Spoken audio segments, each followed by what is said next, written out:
नमस्कार, मैं आशीष दीक्षित और आप देख रहे हैं इंडिया वॉइस। स्वागत है आपका देवभूमि समाचार में। अब सीधे चलते हैं देहरादून, जहां पर हर घर तिरंगा यात्रा में सीएम धामी जनसभा को संबोधित कर रहे हैं।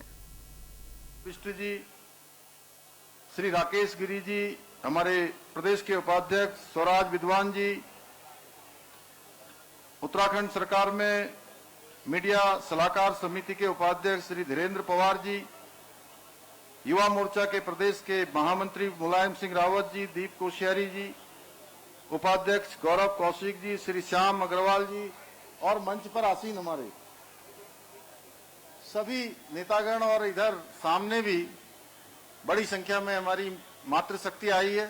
एक बार मातृशक्ति की, इधर हमारे नौजवान आए, युवा शक्ति की, हमारे मकवाना जी भी बोल रहे हैं।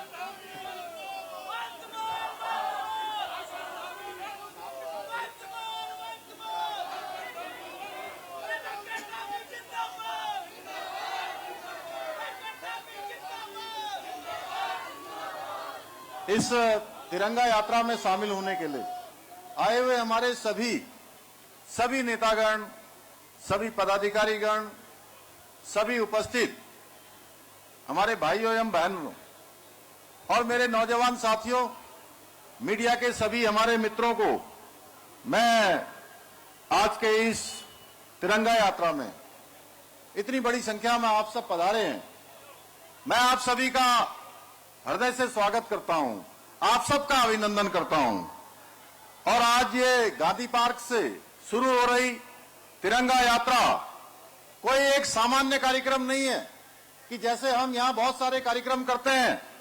आज का ये तिरंगा यात्रा ये विशिष्ट यात्रा है, बल्कि हमारे राष्ट्र के गौरव की उत्सव की यात्रा है। और ये आज उमड़ा हुआ जनसैलाब, जैसा अभी भारतीय जनता पार्टी के महानगर अध्यक्ष ने बताया कि जितनी संख्या यहां है उससे कहीं अधिक संख्या बाहर है। और ये जनसैलाब और सभी के हाथों में लहराता हुआ हमारा राष्ट्रीय ध्वज इस बात का प्रतीक है कि राष्ट्रभक्ति की भावना देवभूमि के कण कण में रची है, बसी है, हरेक के सीने में विद्यमान है। भाइयों बहनों, ये तिरंगा 140 करोड़ भारतवासियों की आन बान और शान और स्वाभिमान का प्रतीक है। इसके केसरिया रंग में हमारे वीरों का साहस और त्याग है, सफेद रंग में शांति और सत्य का संदेश है, हरे रंग में हमारी समृद्धि और विकास की आशा है। तो इसका अशोक चक्र हमें निरंतर आगे बढ़ने की प्रेरणा देता है। जब ये तिरंगा आकाश में लहराता है तो हर भारतीय का सीना गर्व से चौड़ा हो जाता है। लेकिन ये तिरंगा झंडा हमें यूं ही नहीं मिला है। इस ध्वज की रक्षा के लिए मां भारती के सपूतों ने हंसते हंसते अपने प्राण दे दिए, फांसी के फंदों को चूम लिया। स्वतंत्रता संग्राम से लेकर आधुनिक युग तक के वीरों ने तिरंगे की साख पर कोई आग कभी नहीं आने दी। इसलिए जब तिरंगा हमारे हाथ में होता है तो ये हमें गौरव की अनुभूति कराता है। राष्ट्र के प्रति हमारे मन में किस प्रकार का भाव होना चाहिए, राष्ट्र के लिए क्या जिम्मेदारियां होनी चाहिए, इन जिम्मेदारियों का बोध भी ये तिरंगा कराता है। आज जब हम सभी ये तिरंगा लेकर आगे बढ़ेंगे तो हमारा संकल्प होना चाहिए कि हम देश की एकता के लिए, देश की अखंडता के लिए और देश की रक्षा के लिए सदैव कदम आगे बढ़ाएंगे। संकल्प के साथ देश पर कभी कोई चुनौती आएगी, कोई संकट आएगा तो हम उस संकट और उस चुनौती का हर संभव सामना करेंगे। भाइयों बहनों, आज हमारा देश अमृत काल से गुजर रहा है। आदरणीय प्रधानमंत्री श्री नरेंद्र मोदी जी के नेतृत्व में आज विश्व पटल पर अपनी एक नई पहचान, एक महाशक्ति के रूप में स्थापित हो रहा है। आज का भारत किसी के आगे झुकता नहीं है, बल्कि आंखों में आंखें डालकर अपनी बात कहता है। आज जहां भारत की अर्थव्यवस्था तीव्र गति से आगे बढ़ रही है, वहीं भारत आज डिजिटल क्रांति के क्षेत्र में, इंफ्रास्ट्रक्चर के क्षेत्र में या हमारी स्वदेशी में टेक्नोलॉजी का क्षेत्र, मेक इन इंडिया के माध्यम से भारत आज आप आत्मनिर्भर भारत की नई पटकथा लिख रहा है। आज हम केवल दुनिया के साथ कदम से कदम मिलाकर ही नहीं चल रहे हैं, बल्कि अनेक क्षेत्रों में आज दुनिया का नेतृत्व कर रहे हैं, आज दुनिया को दिशा देने का काम कर रहे हैं। भाइयों बहनों, जब देश आत्मविश्वास से आगे बढ़ता है तो उसका एक मजबूत आधार उसकी सेना होती है, और भारत की सेना हमेशा से पराक्रमी रही है, हमेशा अदम्य साहस और वीरता का प्रतीक रही है। और आज प्रधानमंत्री श्री नरेंद्र मोदी जी के नेतृत्व में हमारी भारतीय सेना का मनोबल और सामर्थ्य पहले से कहीं और अधिक मजबूत हुआ है। चाहे वो सर्जिकल स्ट्राइक हो, एयर स्ट्राइक हो, या पहलगाम हमले के बाद चलाया गया ऑपरेशन सिंदूर हो, भारत ने दुनिया को दिखा दिया कि कोई ताकत हमारी सीमाओं की तरफ आंख उठाकर देखेगा, कोई दुनिया का कोई दुश्मन, हम उसे उसके घर में जवाब देंगे। और हमारी सेना ने ऑपरेशन सिंदूर में जिस प्रकार से आतंकवादियों के ठिकानों को पूरी तरह से तहस नहस करने का काम किया, पूरी दुनिया ने भारत की शक्ति से परिचित होने का काम भी इस ऑपरेशन के माध्यम से हुआ। इतना ही नहीं, आज हम हर क्षेत्र में आगे बढ़ रहे हैं, रक्षा का क्षेत्र हो, सुरक्षा का क्षेत्र हो, टेक्नोलॉजी का क्षेत्र हो। भाइयों बहनों, तिरंगा का महत्व हम सब उत्तराखंड वासियों से अधिक भला कौन समझ सकता है, क्योंकि उत्तराखंड देवभूमि के साथ साथ वीर भूमि भी है।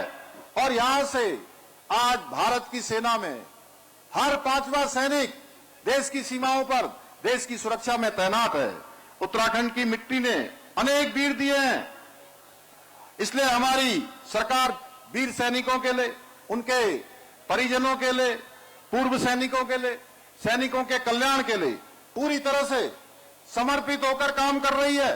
सैनिकों के सम्मान में जहां देहरादून में भव्य सैन्य धाम का निर्माण पूरी तरह से हो चुका है, कुछ ही दिनों में उसका लोकार्पण होना है, जनता को समर्पित होना है, वहीं हमने शहीदों के आश्रितों को दी जाने वाली अनुग्रह राशि 10 लाख रुपए से बढ़ाकर 50 लाख रुपए करने का काम भी किया है। साथ ही परमवीर चक्र विजेताओं की जो उनको दी जाने वाली अनुग्रह राशि थी, उसको भी हमने 50 लाख रुपए से बढ़ाकर 2 करोड़ रुपए करने का निर्णय लिया है।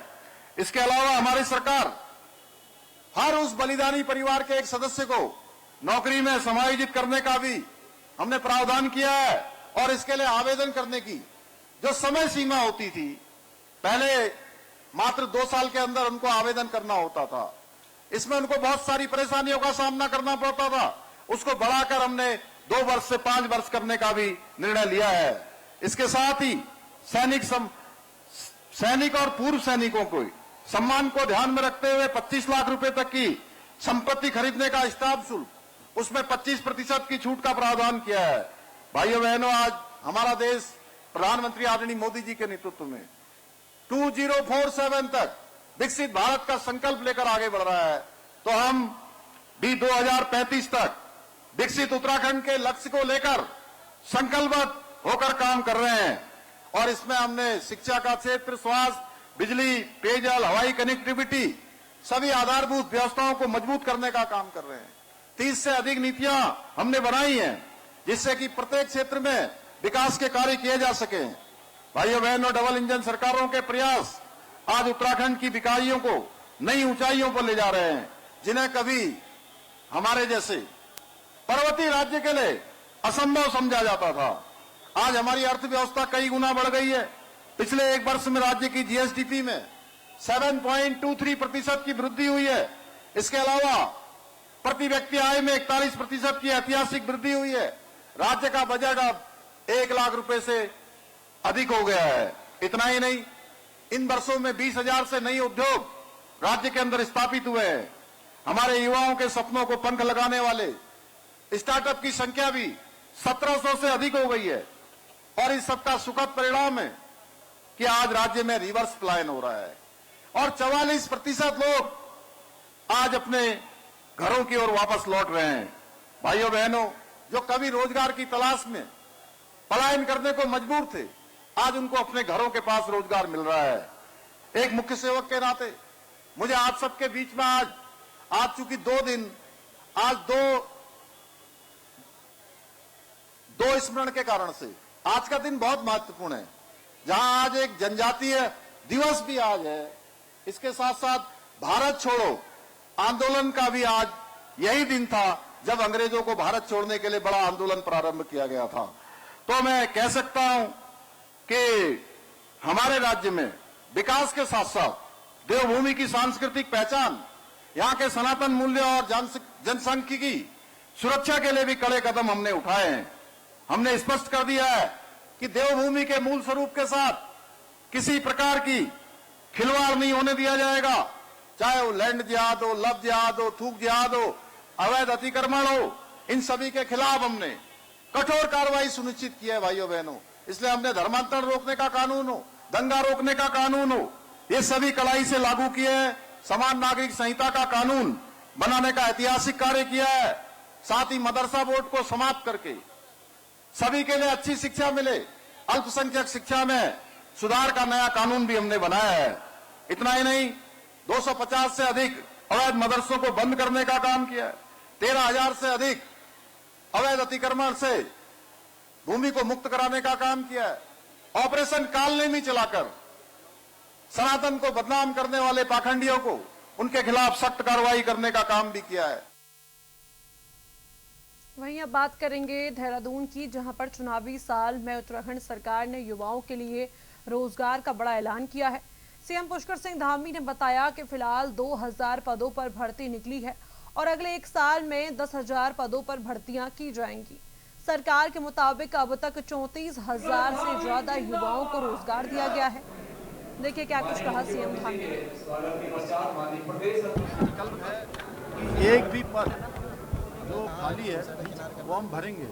और 4 जुलाई 2021 को मैंने राज्य के मुख्य सेवक के रूप में जिस दिन से काम करना शुरू किया, उसी दिन से युवाओं को समर्पित करते हुए सारी नौकरियां, सारी विज्ञप्तियां, सारे अध्याचन निकलने प्रारंभ हमने किए। और आज मुझे खुशी है, संतोष है कि 34,000 नियुक्तियाँ अभी तक हो चुकी हैं और आने वाले समय में अभी 2,500 निकले हैं। लेकिन जितनी भी संख्या है जहाँ भी है वो हम भरेंगे और मुझे लगता है कि अगले 1 साल में ये संख्या हमारी 10,000 से ज़्यादा।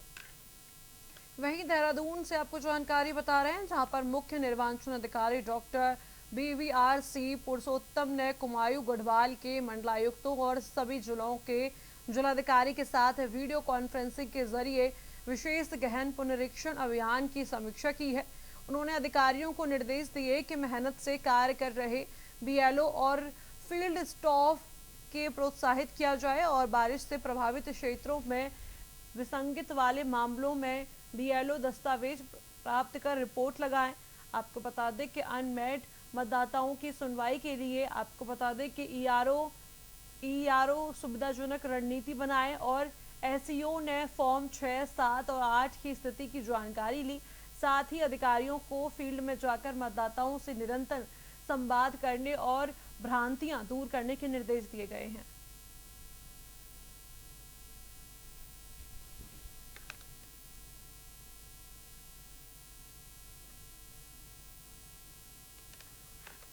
देहरादून के प्रेमनगर स्थित नंदा की चौकी के पुनर्निर्मित पुल की अप्रोच रोड धंसने के मामले में भाजपा ने अपने पदाधिकारियों और संबंधित कंपनी का बचाव किया है। बता दें कि भाजपा प्रदेश अध्यक्ष महेंद्र भट्ट ने कहा कि शासन की जांच रिपोर्ट में कहीं भी ठेकेदार का नाम या उसकी गलती सामने नहीं आई है। उन्होंने कहा कि शासन ने जांच रिपोर्ट के आधार पर ही कार्रवाई की है। महेंद्र भट्ट के मुताबिक पूरे मामले में तथ्यों के आधार पर कार्रवाई की गई है और जांच में ठेकेदार की लापरवाही का उल्लेख नहीं है। पुल की अप्रोच रोड धंसने के बाद इस मुद्दे पर राजनीतिक बयानबाजी तेज हो गई है।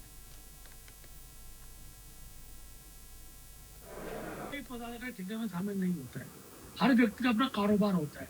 अब किसी कार्यकर्ता के पति ने, भाई ने कोई काम कर रहा है तो उससे कार्यकर्ता अपमानित होगा, मैं कह नहीं सकता। लेकिन इतना तय है नहीं, उनके पति की नौकरी तो ये बड़ी बात है, उन्होंने स्वीकार किया। लेकिन जो उसकी जांच है, उस जांच में कहीं भी ठेकेदार की संलिप्तता नहीं है। वहीं अब बात करेंगे देहरादून की, जहां पर उत्तराखंड के शहरी विकास विभाग में अभियंता रचित कुमार को कम समय में मिली जिम्मेदारी, बड़ी जिम्मेदारी पर सवाल उठने लगे हैं। बता दें कि 8 मई को सहायक अभियंता की जिम्मेदारी मिलने के बाद 7 अगस्त को उन्हें नगर निगम के शासी अभियंता का अतिरिक्त कार्यभार भी सौंप दिया गया है। और आपको बता दें कि कार्यक्रम में इस कांग्रेस ने इस तैनाती को लेकर सरकार और संबंधित मंत्री पर सवाल उठाए हैं। वहीं विभाग की ओर से फिलहाल कोई स्पष्ट प्रतिक्रिया सामने नहीं आई है। देखिए, सरकार और जो अधिकारी है उनके बीच एक गठजोड़ है। यही वजह है कि आपने कई मुद्दों में देखा है कि अधिकारी सरकार की और मंत्रियों की सुनते नहीं हैं। वो इसलिए नहीं सुनते हैं क्योंकि आप अधिकारियों का प्रयोग अपने हितों को साधने के लिए करते हैं, और ये अन्य विभागों के साथ साथ पुलिस विभाग में भी आपने देखा है। एक ही व्यक्ति को, जिसको अभी आपने 3 महीने पहले ही अधिशासी अभियंता की एक जिम्मेदारी सौंपने का कार्य किया, फिर अगर उसके बाद कहीं पे पद रिक्त होता है, उसी व्यक्ति को आप अतिरिक्त कार्यभार दे देते हैं। आपके विभाग में मुझे लगता है क्या इस लेवल के जो अधिकारी हैं उनकी कमी है, और अगर कमी है तो उसको मुझे लगता है भरने का की जिम्मेदारी किसकी है? मंत्री की है और अधिकारियों की है, लेकिन आप अपने दायित्वों को नहीं निभा रहे हैं। क्योंकि केड़ा जी के बारे में तो कई सारी बातें मशहूर हैं। एक वक्त तो ऐसा भी था कि उन्होंने जितने तबादले किए, जितनी नियुक्तियां की, वो उन्हें दबाव में आकर के कैंसिल करनी पड़ी क्योंकि उनके ऊपर भ्रष्टाचार का मामला था। तो पूरा क्योंकि भाजपा के हर मंत्री को पता है कि अभी यही है बचा है सरकार, क्योंकि 27 में तो आप घर में बैठने वाले हैं। तो जितना जनता को लूट सकते हैं आप लूट लीजिए, क्योंकि दोबारा तो जनता आपको मौका नहीं देगी। तो इसी क्रम में आप हर विभाग में जो है तबादले पोस्टिंग करके बंदरबाट करने का कार्य कर रहे हैं और प्रदेश के हित को जो है नकारने का कार्य कर रहे हैं। वहीं अब बात करेंगे हरिद्वार की, जहां पर कांवड़ यात्रा के दौरान डीएम और एसएसपी हरिद्वार ने कांवड़ मार्ग का भ्रमण कर सुरक्षा और यातायात जायजा लिया है। प्रेमनगर आश्रम चौक, शंकराचार्य चौक और चंडी चौक, और आपको बता दें कि बहादुराबाद समेत कई स्थानों पर ड्यूटी ट्रैक की गई। अधिकारियों ने यात्रा का फीडबैक लेते हुए पुलिस फोर्स, एसपीओ और ट्रैफिक वॉलंटियर्स का हौसला बढ़ाया है।